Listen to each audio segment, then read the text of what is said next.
To make this Arduino project, you would need an Arduino Uno, a breadboard, a micro servo 9G motor, a push button, a 6 AA battery holder. You could also use a 9-volt battery and some 6 AA batteries and a few jumper wires.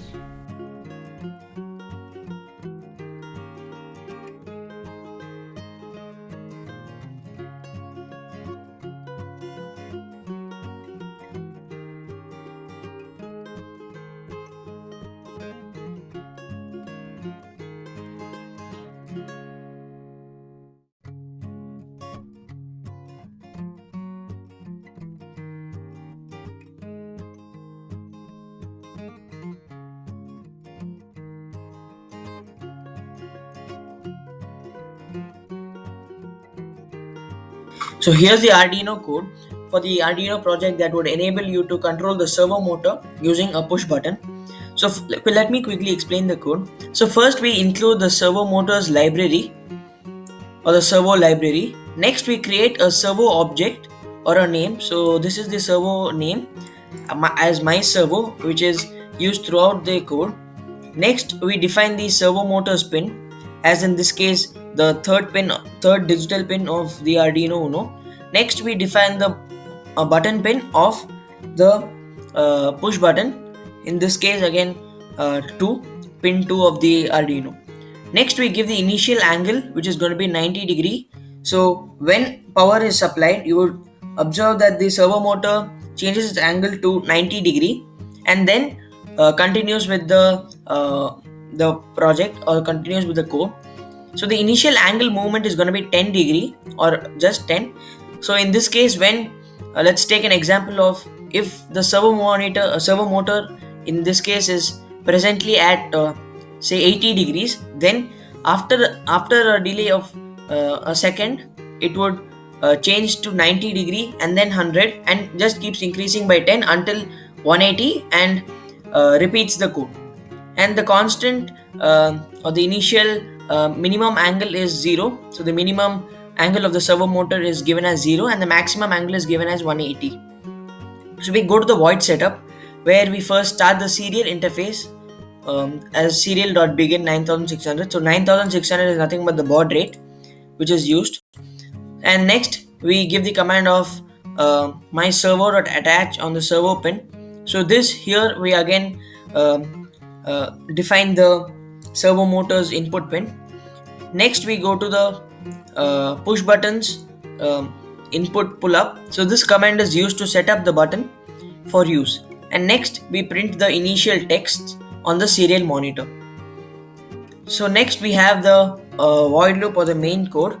So over here, if the first command is if the button state is equal to low, if the button is in a low position, then the angle increases by the angle plus angle movement. So here we have defined the angle. So now if the present angle is 10 degree, then the angle movement we have given here is 10 degree. So 10 plus 10 is 20 degree. So it increases by 10 until the button state is changed to high. So next we give the command of if the angle is lesser than the minimum angle. So suppose if the so now we have given the initial angle as 0 degree, then if the command of if the angle is not less, if it is less than minimum angle is not given, then the servo motor would be rotating in a 360 degree manner. So now we want the servo motor to rotate from the 0 degree mark to the 180 degree mark. So if the angle is less than the minimum angle, so the minimum angle here is 0 degree. So if the angle received is less than 0 degree, then the angle movement, so if the angle movement is the minimum angle is less than 0, then it would move forward by 10 degrees. So similarly, if the angle is more than the maximum distance or more than 180 degree, then the angle or the servo motor moves back by 10 degree and continues the loop. So here we print the angle of the servo motor on the serial monitor. So we print the angle in the serial monitor, and then we also print move to. So from which degree to which degree has the servo motor moved. So we print the angle again. and we print degree in the end as a unit. So this is the code. It's a very basic and a very simple code. So now let us verify our code. So now as the code has been verified, let us upload our code to our Arduino board.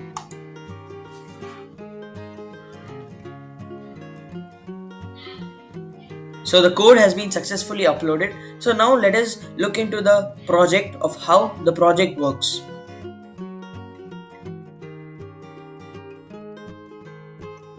For the proper working of this project, an external power supply has to be given as the servo motor requires a lot of power. For this, I am using an external 6 AA batteries. So to fix those batteries, you will need 6 AA battery holder. You could also use the 9-volt battery using a metal cap on it. So let us fix the batteries onto this battery holder and let us see how the project works. So now I have given the power supply using both the USB cable as well as the external power supply. So now let us see how this project works. For that, you could see this button. So if I press the button, you will be able to observe that the servo motor rotates, and when I take my hand off, it would stop. So let us observe. So we could now see that the servo motor keeps moving. If I take my hand off, it stops. Again, if I keep it, it works, and if I take my hand off, it stops. So this is the project. Now let us see if the angle of the servo motor is being displayed on the serial monitor. So now as the serial monitor has been opened, let us see how this works. So when I push the button, we would be able to see that the servo motor moving as usual, and we would also be able to view that the angle will be displayed on the serial monitor. So let us try. So we can see that the distance is being displayed on the serial monitor. If I take my hand off, we could see that the angle printed is 90 degrees, and the servo motor's angle is at 90 degrees. So let's continue. So we can see that the angles are being printed on the serial monitor.